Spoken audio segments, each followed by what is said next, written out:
Welcome to the Undisputed podcast. I'm your host, Jenny Taft. On today's show, how significant is Colin Kaepernick's ad campaign with Nike? Plus, Hall of Fame running back LaDainian Tomlinson is on set to talk Zeke and the Cowboys. And is Nick Saban mishandling his quarterback situation? Skip, Shannon, let's get to it. It was revealed yesterday that Colin Kaepernick will be one of the athletes featured in Nike's new campaign for the 30th anniversary of their slogan, Just Do It.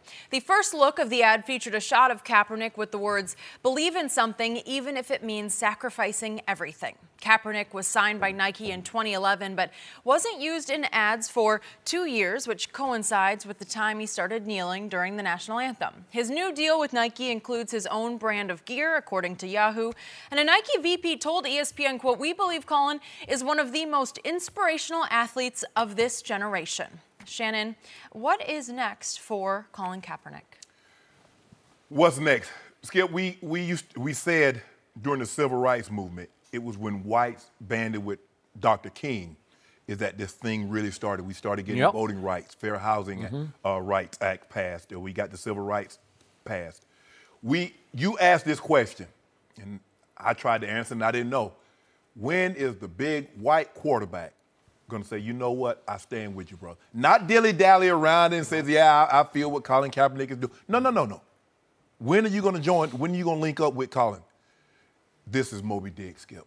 So you're saying Nike is that? Nike is the Aaron Rodgers, Tom Brady, Drew Brees, that guy that we're looking. Nike is all that in one, because it is a big. They're around the world. China, everybody knows the swoosh. I don't have to have any. It just goes by the logo. How about that, Skip? The logo. That's what it is. The logo. And when you have that as your backing, his influence is now going to increase exponentially. Because if you notice, like LeBron goes around the world representing Nike. Russell Westbrook. He's doing it right now. Yeah. Every day I look up and he's in a new country. Yeah. Oh, you stalking him? Yeah. I follow him. No, I don't. Exactly. I follow him on the internet. Exactly. So, Skip, the next step now is that Colin Kaepernick, I would not be surprised, is that within the next month or so, we see Colin Kaepernick on the tour. The speaking tour, where he goes and he talks to kids, minorities and minority communities. Know your rights with the backing of Nike, and because this is huge, Skip. You know, everybody, well, okay, sponsorship and endorsement. He was doing this with his own money, Skip. He was doing this. He took $1 million out of his own pocket. He didn't have the backing of corporations giving, like when they for Hurricane Harvey relief, and J.J. Watt, NFL's Man of the Year, raised $41 million. Cap came out of his own pocket. He did. And gave and gave and gave. Now he has a billions of dollars corporation that says, Colin, we believe in what you're doing. Is an unbelievable thing. This is very, very inspirational. And for you to step out here on a leap of faith, your skill set said that you should have still been a quarterback in the NFL, but you were willing to sacrifice that because you saw what was going on and you thought it was unfair, it wasn't right. And when people were not being held accountable for their actions, you say, this is not right, America, we're better than this. And people ostracized you, they castigated you, and they said, you know what? You're not playing in our league anymore. We're gonna take our ball and we're gonna make you go home. Nike says, nah, just do it. We want you to be the face of a slogan. Jingles are catchy. Skip, certain jingles, I remember growing up as a kid, I know you remember this, just way before your time. Libby, Libby, Libby on the label, you will like it. Yeah, no, stop it, Skip, man, I can't even believe. That's before my time. Sorry, Shannon, just I remember it. I can't believe you, just sing again? fixated on that one. No, I'm just saying, but there are certain jingles that just slogans that remain with you. Yeah. Bo knows. Everybody knows what Bo, be like Mike and just do it. Just do it. It is. Yeah. Hey, don't second guess yourself. Don't let fear paralyze you. Don't get fixated on whether or not you just do it. And one of the faces of the Just Do It movement is one Colin Kaepernick who just did it. He just did it. So, to your big picture point about it's time for him to speak on tour, I'm trying to remember the last time I heard Colin actually speak to the media, and I have to go back 3 years to San Francisco when he initially explained exactly why. Right. He was eloquent, man. It was powerful. It changed my whole view of what he was doing. Because I told you my first reaction was, "What are you doing? Right. You can't disrespect the flag. Right. What are you? Oh, so that's why you're doing it. Oh, now I get it." And don't forget, Skip, tell him who told him to take the knee. Nate Boyer. Nate Boyer, who's former Marine, and he's white. Yeah. Yeah.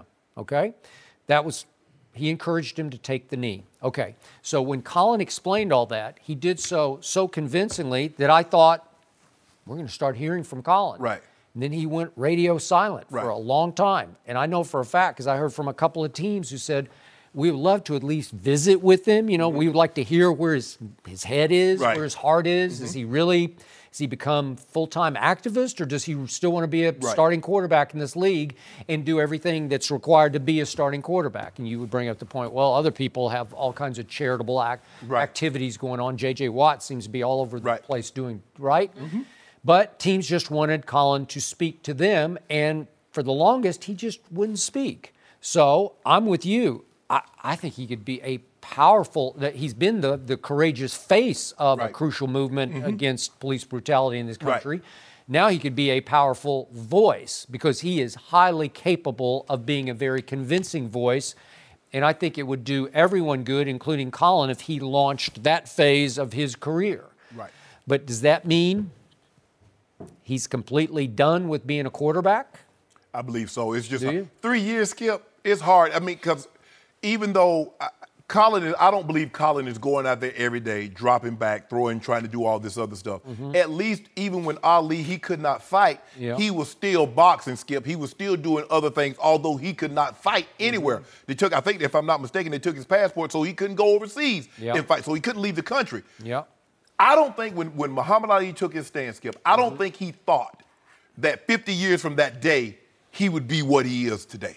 I don't think he thought that. That was the last thing. He says, I don't believe because of my religion that I should be required to go across the country and kill somebody that's done nothing to me. That is what he said. He said, Viet Cong ain't never called me an end. They don't turn no dogs on me or no water hose. But you, the man that does that, want me to go cross there. That's what he said. Colin Kaepernick, I don't think he thought, well, man, I can still play. I'm playing. I'm in the NFL. Just 2 years removed from taking the team to the Super Bowl. I don't think he thought that this would cost him his career. No, because he thought that 2 years removed from a Super Bowl, man, that's going to buy me some time. But he did it because what he saw. This isn't right. I see young brown men and women being killed, and there's no accountability for the action or the perpetrator that took their lives. What he said. That's not right. I see what's going on in America. That's not right. So you know what? This is what I'm going to do to draw attention. And then when you ask me, because here's the thing, Skip, when you ask me, man, why you do that? Then I tell you. But then even when I tell you, you say, no, that's not why you're doing it. You're doing it to disrespect the flag. You're doing it because you don't want to face the actual issues of what I'm telling. Because you know what? Right now, these issues not knocking on your door. That is correct. So the new Kaepernick slogan for his new Nike campaign is believe in something even if it means sacrificing. Well, there's some irony there because he's not having to sacrifice financially because they're going to pay him a whole lot of money, like NFL star caliber money, to do this campaign for Nike, the new Just Do It. Correct. But he did sacrifice his ability to play in the National Football League, and I believe that still hurts him. I don't know him, but don't you think deep down, I mean, what did you miss the most about the NFL? Just playing in the NFL, right? Or being around the guys. And the thing is, you know why it hurts, Skip? Because he didn't have a career-threatening injury. If you have a career-threatening injury, you know, although it's hard, like, man, but when you know, and you know others know that you can still play. And it wasn't like he failed his last year. That wasn't his best year, but he had a couple of big-time games the last year in San Francisco for a bad team. Exactly. And so when you know you can play, and others know you can play, but because of an act that you did has inhibited your ability not only to play, Skip. A lot of people just took him off the board. Yeah. And then when some people did invite him in, they just sit there and they just talk to him. Yep. Nothing about, playing, nothing about, drawing something up on the board. Yep. They just talk. So I told you early in the show, my fairy tale right now, it's almost like a fantasy would be that Jerry Jones would step up to the plate and sign Colin Kaepernick to be the backup quarterback he does not have on his roster right now. He's got 2 kids behind Dak. I don't think they can play. No. Is that going to happen? Almost certainly not, No. because Jerry's been the strongest against kneeling, and I think he's a President Trump confidant. Can I go that far? They've had phone conversations. And yet, he's also very close. This is where the mixed emotions come in, to one Phil Knight, owner and operator of one Nike. Phil Knight specially made Jerry a pair of Jerry Jones memorial sneakers. Remember that he could wear for his Hall of Fame induction, and he proudly wore them on stage. He did. Remember that? Yes. Straight from Phil Knight. So they are very close and have been close for a long time. So there are a lot of cross ties here that are very interesting. No matter the issue, the one thing that Jerry Jones loves more than issues is money. Yep. And he felt that the kneeling was costing him money. Right. Jerry looks at it, Skip, if one person refuses to buy a beer or any piece of Dallas Cowboy merchandise because Colin Kaepernick took a knee, I'm losing money. Well. But here's the thing here. Nike money, he's going to get that money regardless. He's going to get it.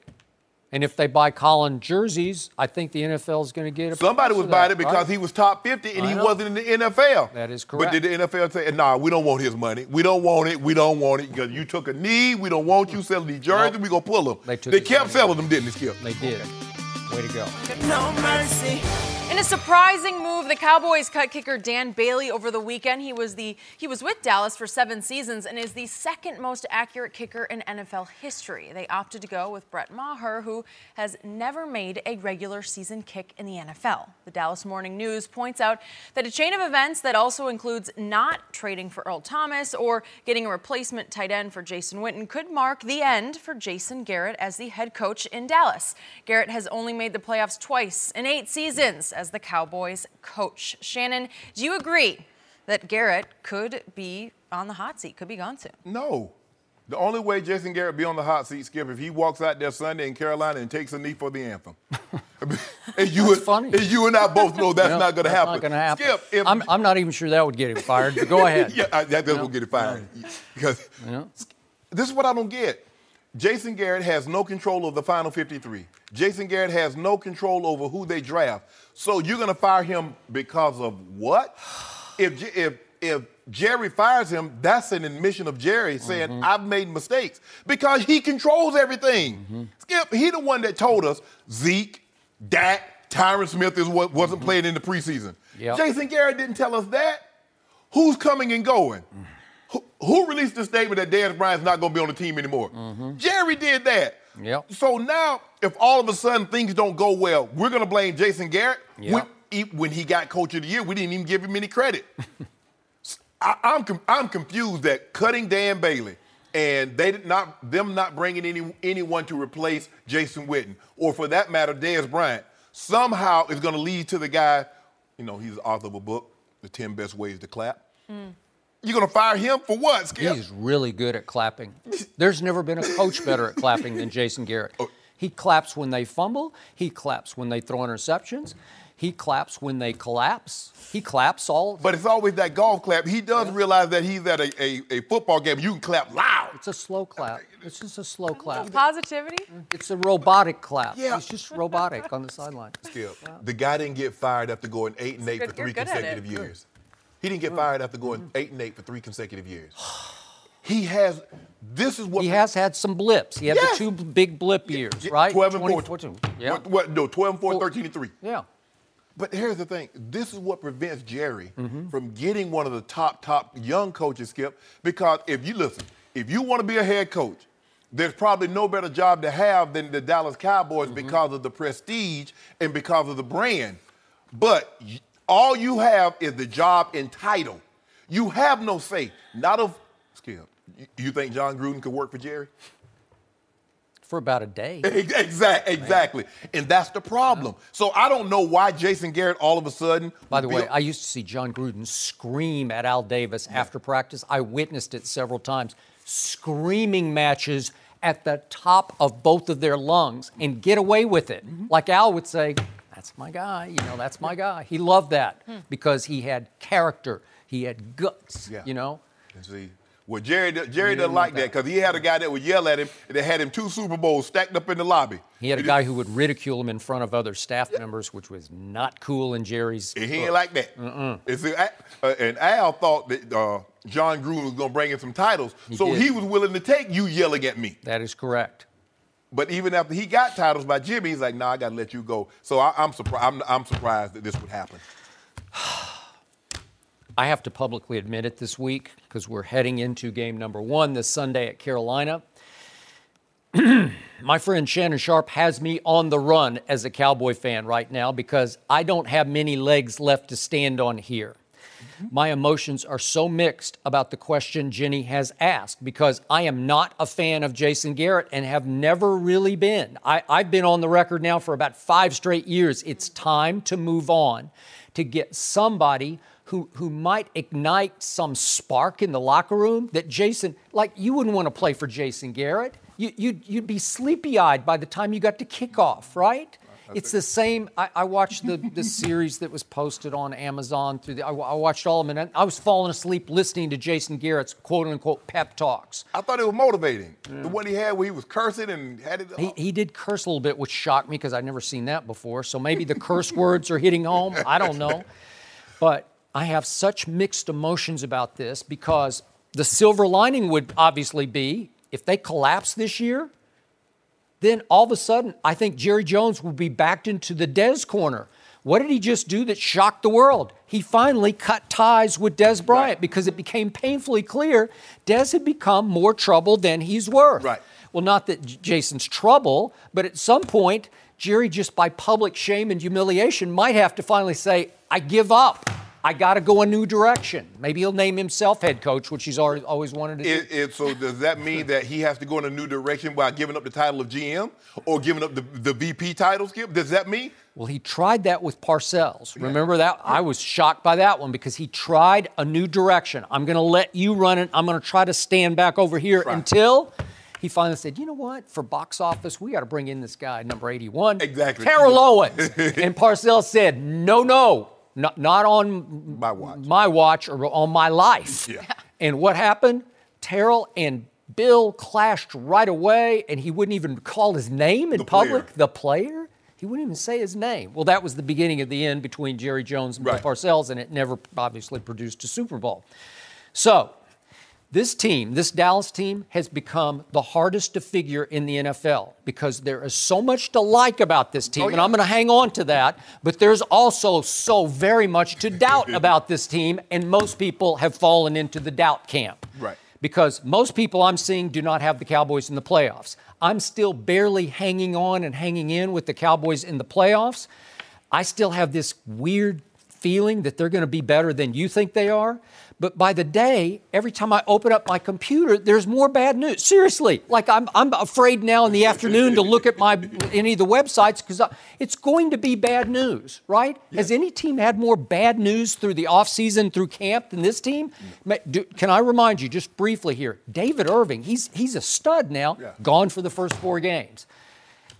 Terrence Williams, he's become their second best receiver. Remember what happened to him? He was arrested on suspicion of public intoxication after he had wrapped his Lambo around some light pole. Remember that? He goes home, gets his bike, rides the bike, right?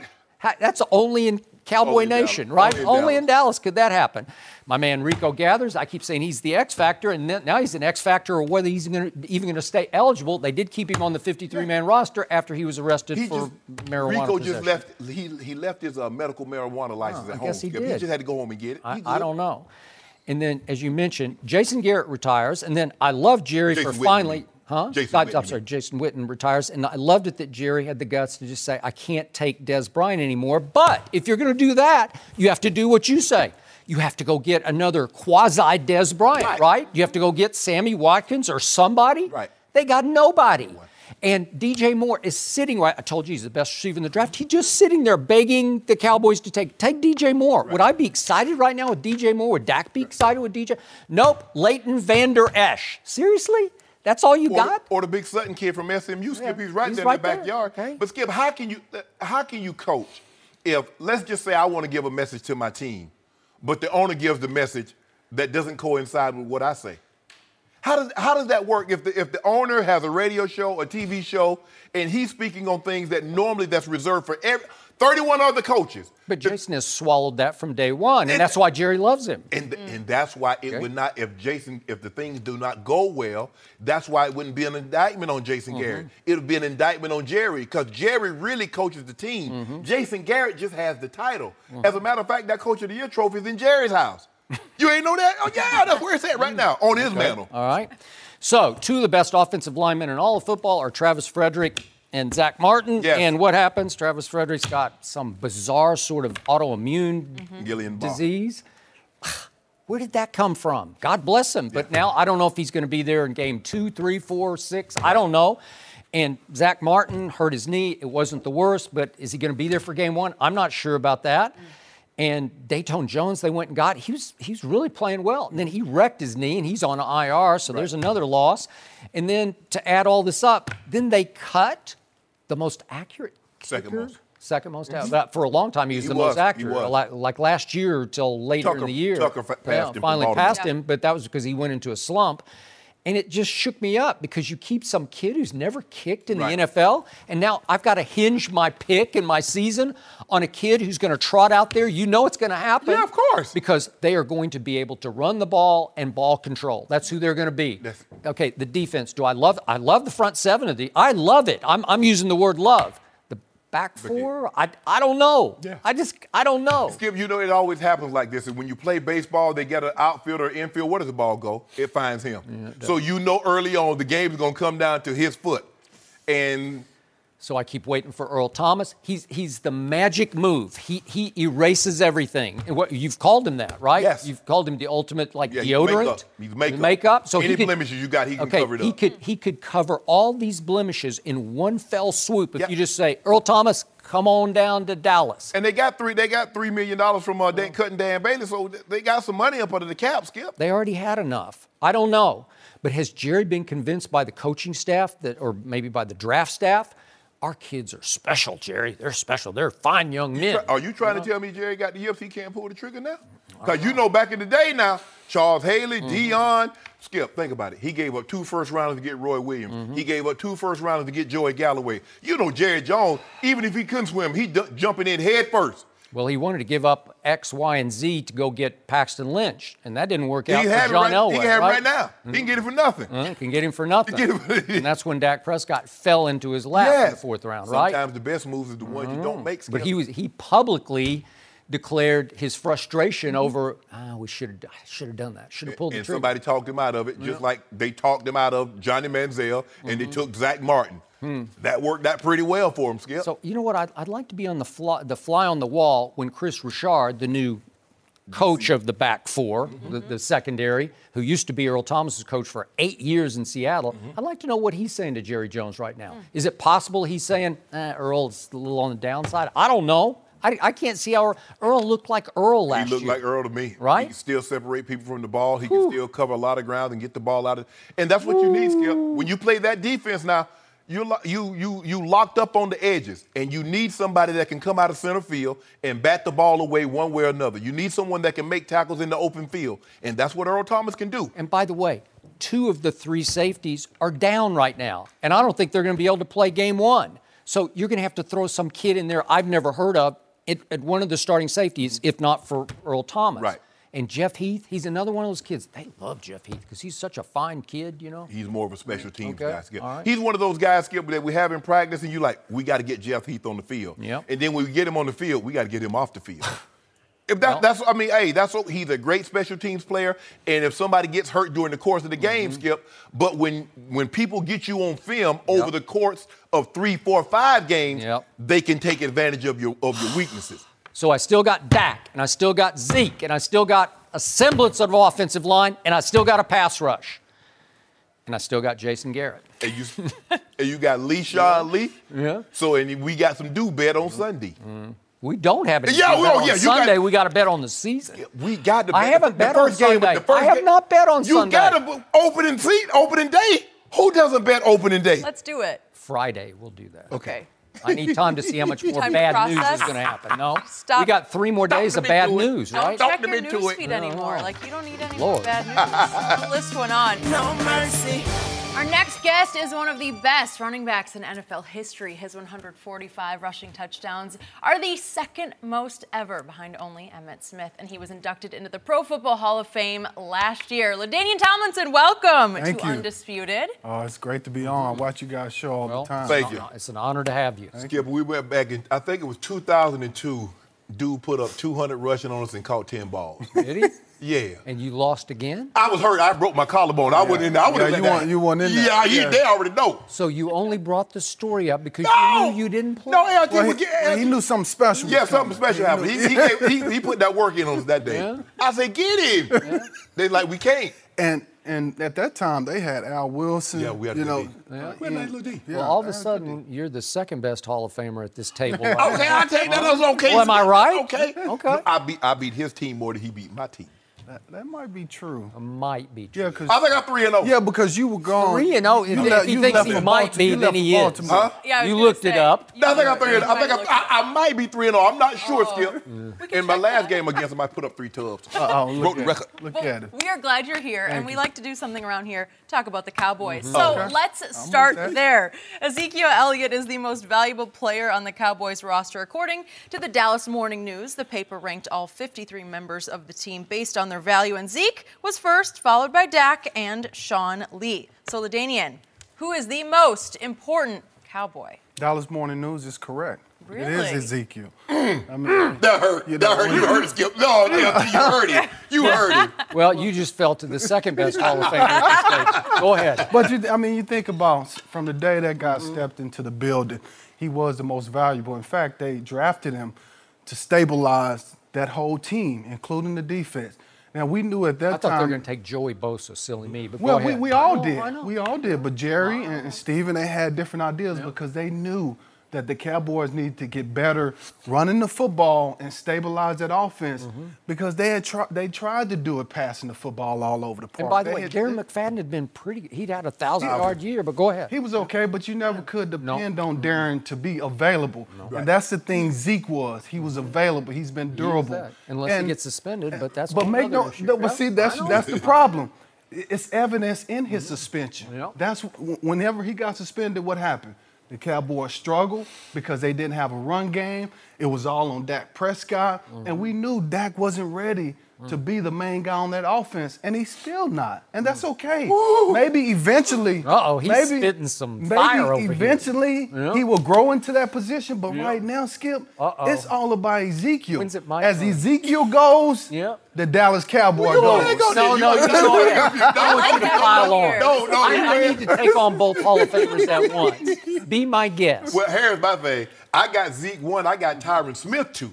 Because you saw what happened with Tyron. Now this is just pure blasphemy. Hold on. I'm going to have to leave because we're going to get struck by lightning. Did you see what happened when Tyron Smith went out? Yeah. Could you run the ball? Well, if you have Chaz Green as your backup, they didn't have Big V as their backup. Hey, you saw what happened with Big V. Well, Big V won the Super Bowl for them. He protected. Was he not just like airtight in the Super Bowl? Yeah, first of all. Did they put any pressure on Nick Foles in the Super Bowl? Zero. Okay, how about this here? I'll leave who should be. I'll leave who. The first guy, Dallas Morning News has it right. I agree with LT. Ezekiel Elliott. Because when the Cowboys had their most success in 2014, what could they do? DeMarco Murray ran the ball for 1848. He was Offensive Player of the Year. Tony Romo had his best statistical season. He finished second in the MVP voting. So Jerry Jones says, you know what? In order for us to get back to doing that, because we don't have DeMarco Murray, we need to get somebody. We need a bell cow running back. As he said, we can't depend on Darren McFadden. Yeah, he might go for $130, but he might miss the next 4 weeks with a ticky-tack injury. So let me get a guy that hasn't missed a whole lot of time, who's durable. As you mentioned, you love to mention his stats on that run. The Big Ten championship and against Alabama and against this team. You mentioned all those numbers. So Jerry said, I need me a bell cow. Well, if you got 3 of the 5 top 6 offensive linemen in all of football, what do you go get? You go get you a bell cow, you run the football. It keeps your defense fresh because they're a little undersized, Skip. They're not great They don't have a whole. They got more talent than what they had before. They're about to be much better. But they stay fresher. So now you can control the clock by handing him the ball. So there's no question whatsoever. Everybody knows it except you that Zeke is the most important Cowboy. So I'm going to give our guest a little break here because he's blinded by the gold jacket that he occasionally wears, and he won that gold jacket running the football, and he was one of the all-time greats. Maybe not Eric Dickerson, but he's up there somewhere. He'll take the 21, though. 21, LT. But what you both are missing the big point of here and missing the boat on is this is a quarterback's game. In the end, you go as far as your quarterback takes you. And my guy, Dak Prescott, took this team all the way to 13-3 as a raw rookie fourth-rounder thrown into the fire in place of the beloved Tony Romo.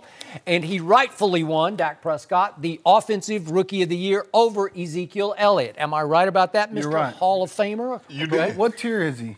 What tier of a quarterback is he? Well, my favorite stat is called QBR, scale of 0 to 100, and he had really the first best until the last game of the season as a rookie, but he finished third, and then last year he plummeted all the way to fourth. So I'm going to say he's top 5. That's what he is. Statistics would scream at you he is top 5 in efficiency and productivity. And the 2 turning point games of the year last year for my Dallas Cowboys, with the Ezekiel cloud hanging over the team the whole year, you know it did, and it's not that easy to focus because from week to week it's like, is he or isn't he? But he was. He got to play in games 4 and 5. These are home games against the Los Angeles Rams and the Green Bay Packers. And if my team wins those 2 games, they're going to start off 7-1, and we're having a whole different conversation right now. And Ezekiel Elliott played in those games, and he played pretty well. He had 21 for 85 against the Rams, and he had 29 carries for 116 against the Packers. But what happened in both games? Dak Prescott played sensationally well. I think he played his 2 best games of the year. His QBRs were 81 in the first game and then all the way against Aaron Rodgers to 97. But what happened in the second half? They had big leads going into halftime of both games, and they fell apart in the second half because they did not have Sean Lee on defense. So the way I'm going to rank these 3 players is, I think we saw it in that game. 1 is still Dak Prescott, but 1A I'll give to Zeke. But 1B, and I'm only going to give him 1B, is Sean Lee because he is huge to that defense. Way more important than you think he is to the defense. The More defense important than DeMarcus Lawrence? Heck yes. Sean Lee, guess what? When he was out last year, he missed 6 games. They went 1-5 in those 6 games. Where'd they go without Tyron Smith? 1-5. Where did we go without Tyron? They don't have a backup for Tyron. They don't have a backup for Sean Lee. Okay, but he's irreplaceable, completely irreplaceable. He's the coach, the heart, the soul, the quarterback. He's everything in the defense. Jalen Smith is about to take over that spot. You know what? Jalen Smith is going to make a Pro Bowl, if not this year, the next year, because he turned back into that guy who played at Notre Dame. I give you that. But Sean Lee is the guts of it. He's the heart of it. They're going to go as he goes because he can play the pass. You say Luke Kuechly's the best. I got this guy. I got this guy. No. I got this guy. But if you don't mind me asking, Skip, you talk about that his rookie season when Dak won Rookie of the Year. Rightfully so. He did.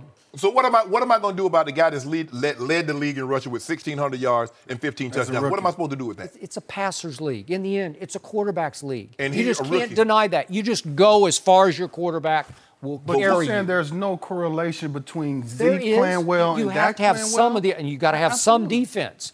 But the quarterback is it in this league, and he is it. And what happened when he didn't have that running back? Well, that was his chance to show I can go it alone. He didn't have the running back or the middle linebacker or the left tackle. Okay. Well, after a while, if you take those 3 away, what's going to happen to the quarterback?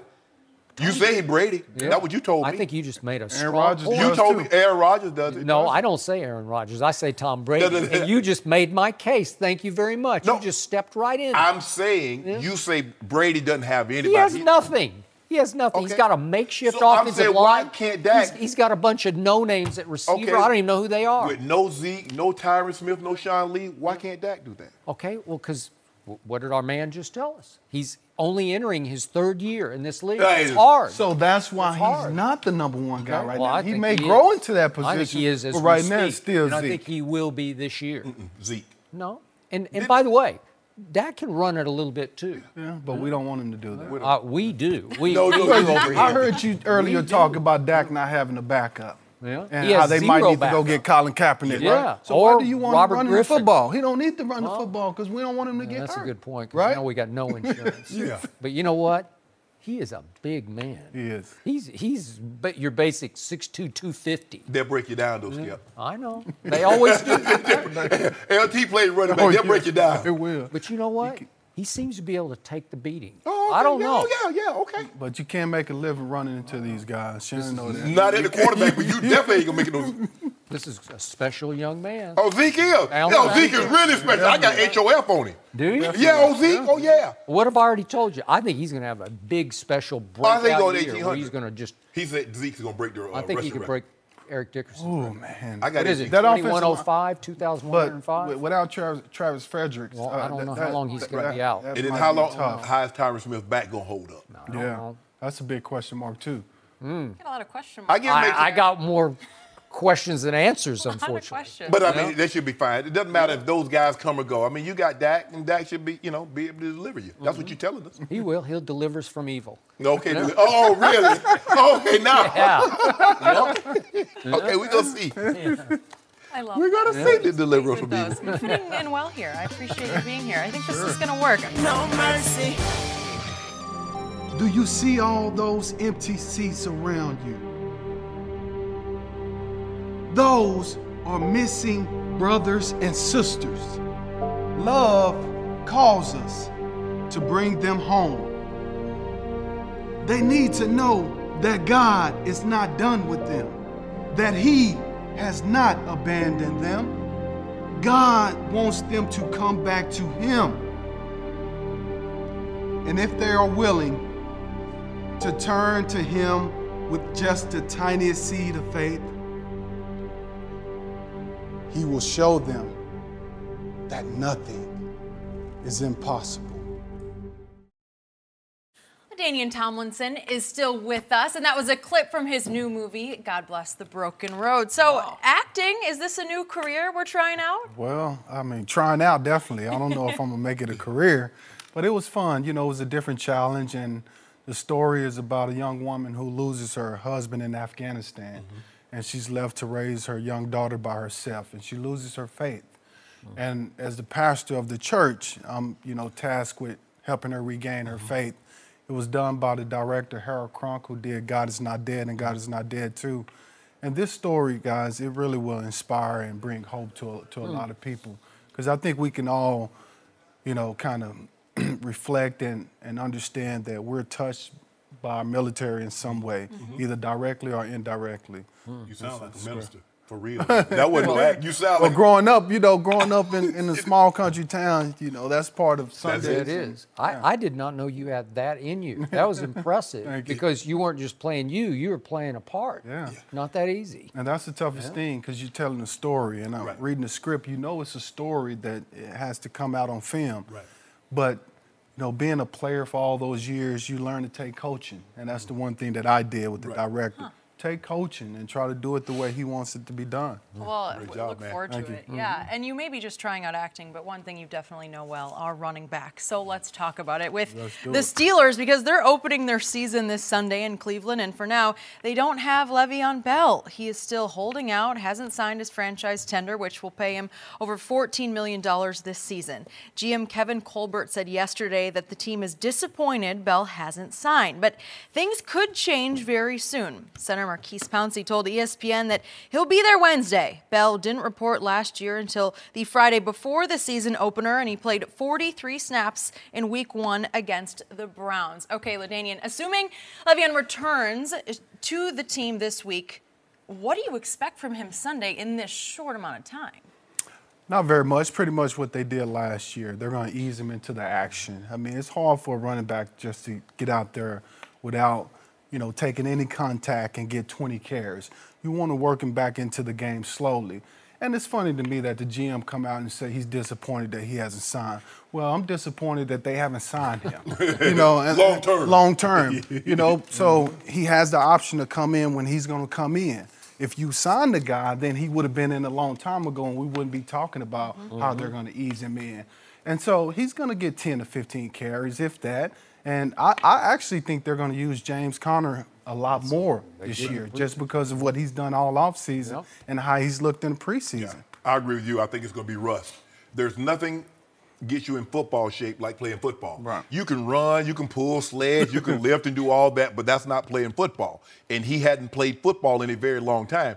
And the GM, Skip, see, the GM, he paid to have something delivered 5 to 7 days, but he wants it overnight. If you'd have gave him his money, he'd have been there in the OTAs, he'd have been there in the mini camps, he'd have been there in the training camp. But you can't talk about paying something, standard shipping, and talk about why didn't I get it next day before 10 a.m.? Because you didn't pay for that. Le'Veon Bell says, I see you when I see you.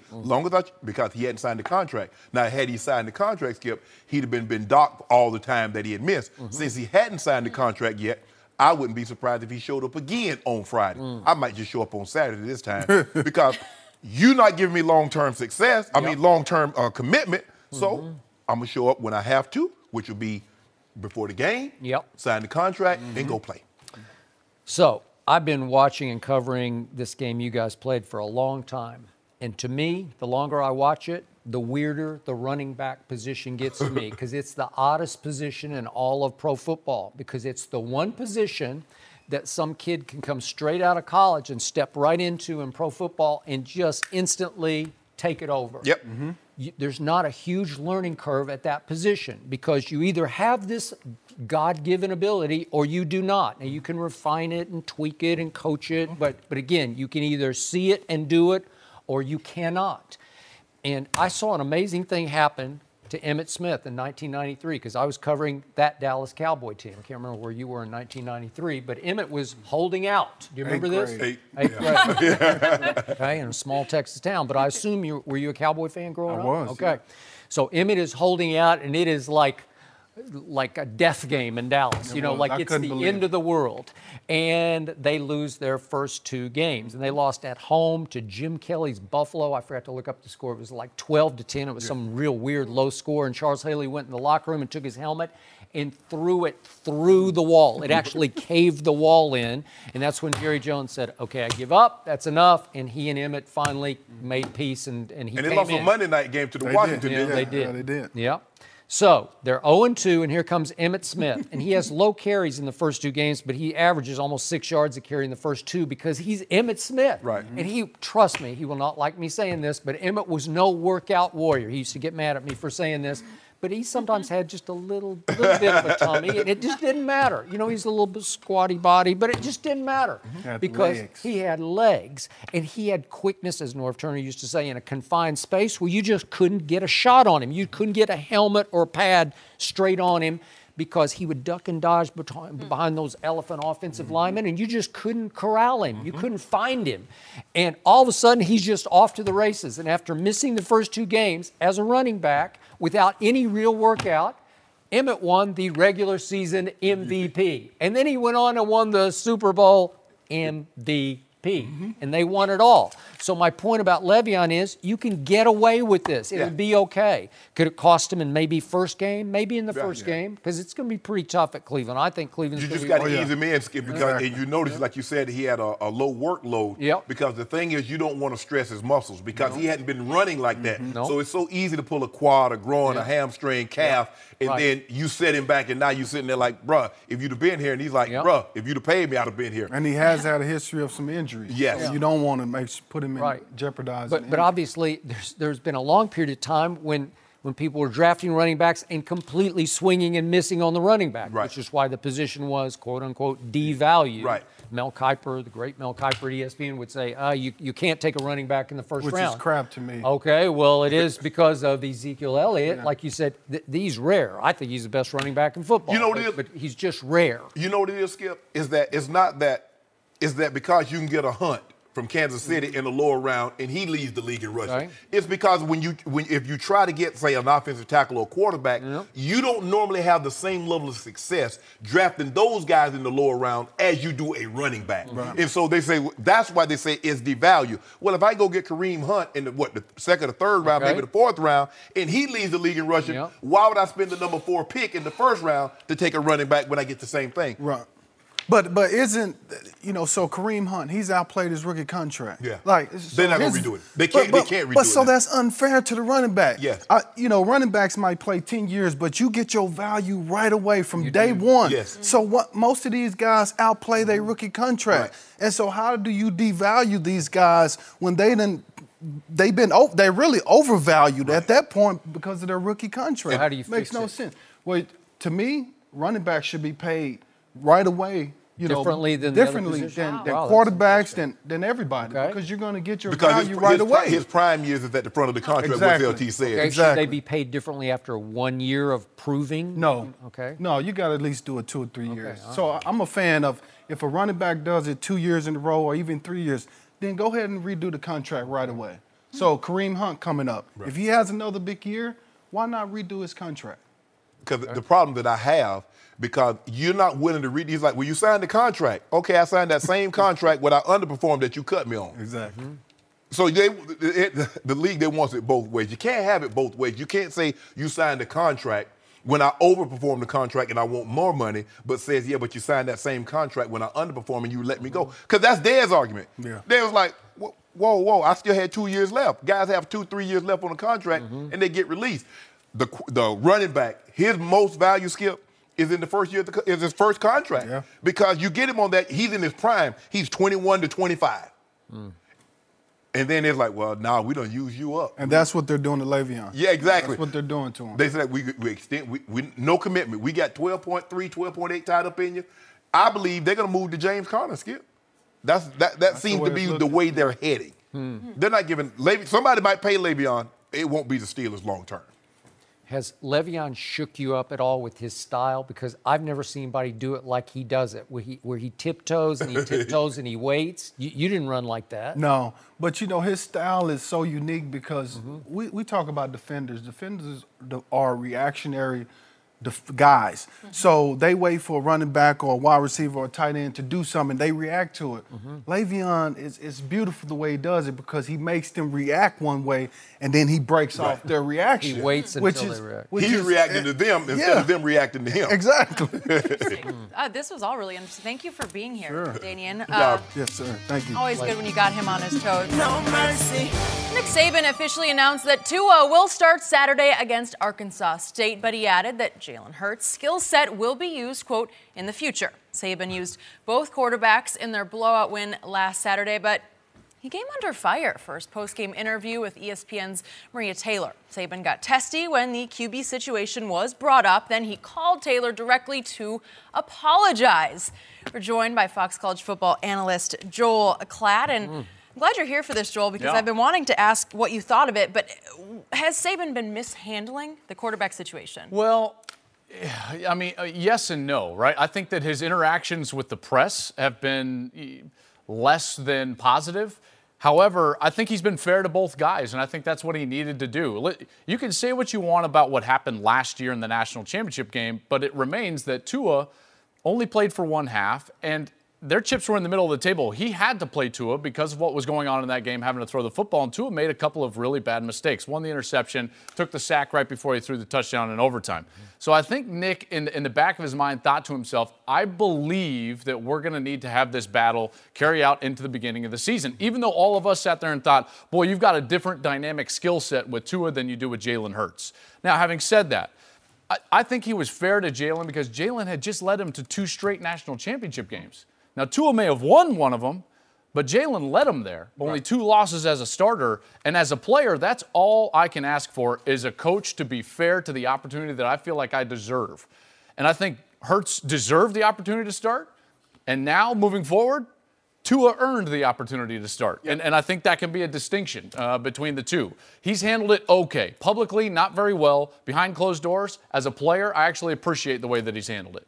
I agree. I think he's handled it as well as he could. A part of me thinks that he handled it this way because he didn't want Jalen Hurts to transfer. Right. And he knows that he's a hit away on his quarterback from Jalen Hurts being back in the ball game. But what Coach Saban was able to see Saturday night, on 5 of the 6 drives, Tua led him to touchdowns. The only time that he didn't, the wide receiver fumbled the ball in the red zone. He was great. And then he saw Jalen Hurts. Now, he got upset at Maria Taylor, and his apology, he said Marie. Now, maybe Maria has a twin named Marie and Maria Taylor, but that's neither here nor there. All she did was ask him, you had this quarterback battle, Skip, going in. After tonight's game, is anything a little clearer? Yeah. Do you have an answer? Whoa! It's the proper question. It's the proper 100%. question. How dare you try to make me take a side and put one of my... No, that's not what you try to do, Coach Saban. But look, he should have said it handled it like this.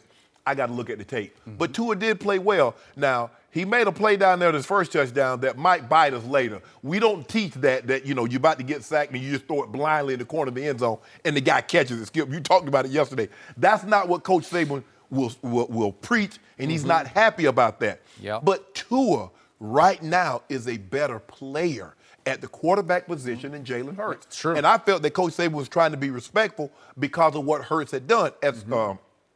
As you mentioned, Joel, 26-2 is hard to argue.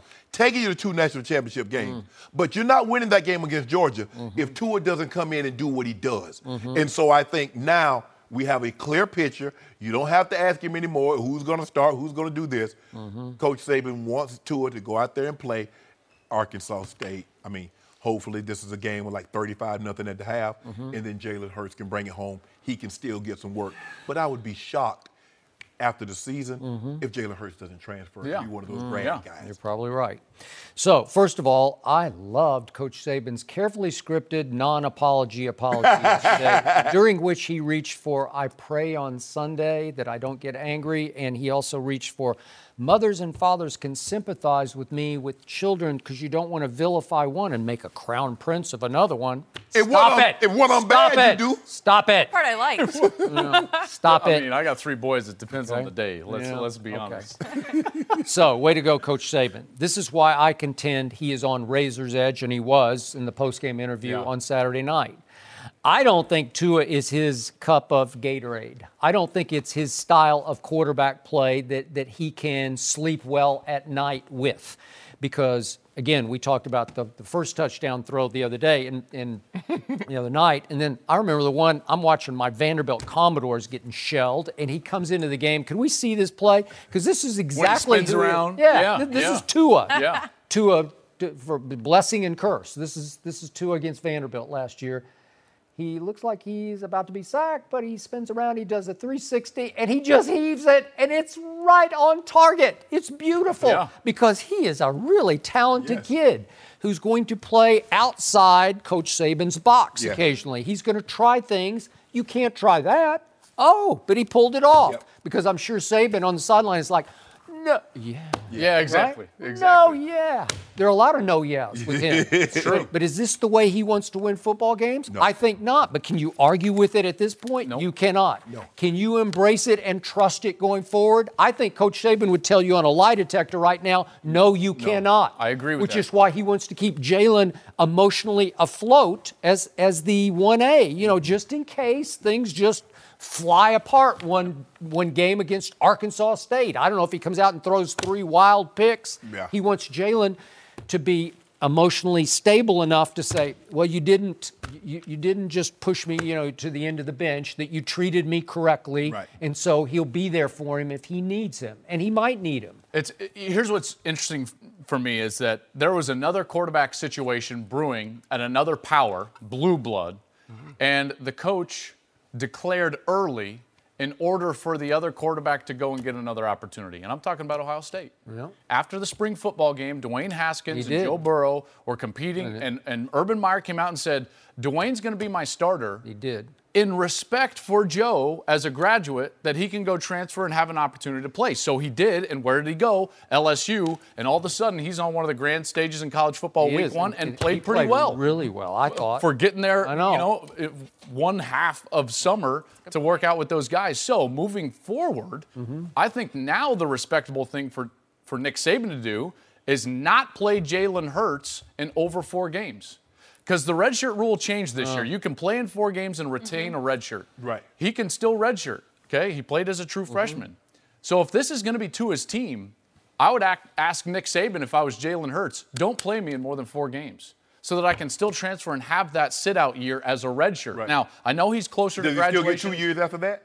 Well, he would have 3 years, or 2 years after that. For me, it has everything to do with when he's going to earn his degree. Can he transfer as a graduate, or is he going to have to transfer with penalty? I think he's going to be a graduate. I think it's going to be very close. Yes. I think he might graduate this spring. But for me, that's where this is headed towards, right? So we can talk all we want about who's going to play next week or this week. If Jalen's not going to graduate in time and he's going to have to sit out once he transfers, I would go to Nick Saban and absolutely say, do not play me in over 4 games. So it's something to watch moving forward. I just think Coach Saban should have apologized without explanation. Don't try to explain why that's true. Yeah, to Maria. You're right. I agree with you. Because you ask your players to maintain, because he said, you know, the guys were getting penalties, they got dumb penalties, and they didn't contain themselves late in the ball game. The very thing that you get on your players for, you did. Yep. So. It was the equivalent of an unsportsmanlike conduct penalty. Yes. Except it was after the game. Right. Totally. He was heated. He was heated. I mean, he did apologize. I mean, at least he did come out and say sorry. Coaches are heated. I actually am not. But did he apologize I've had to Maria coaches be or riled Marie up Taylor? to me, though. Because I believe those are two different people. They're 2 different people. I think they are. Maria handled herself very well. She Joel, did. thank She you did. for She did being great. here. And No mercy. thanks for listening to the Undisputed podcast. I'm Jenny Taft. Join us again at the same time tomorrow morning, 9:30 Eastern. We'll see you then. Fox Sports 1 of 1.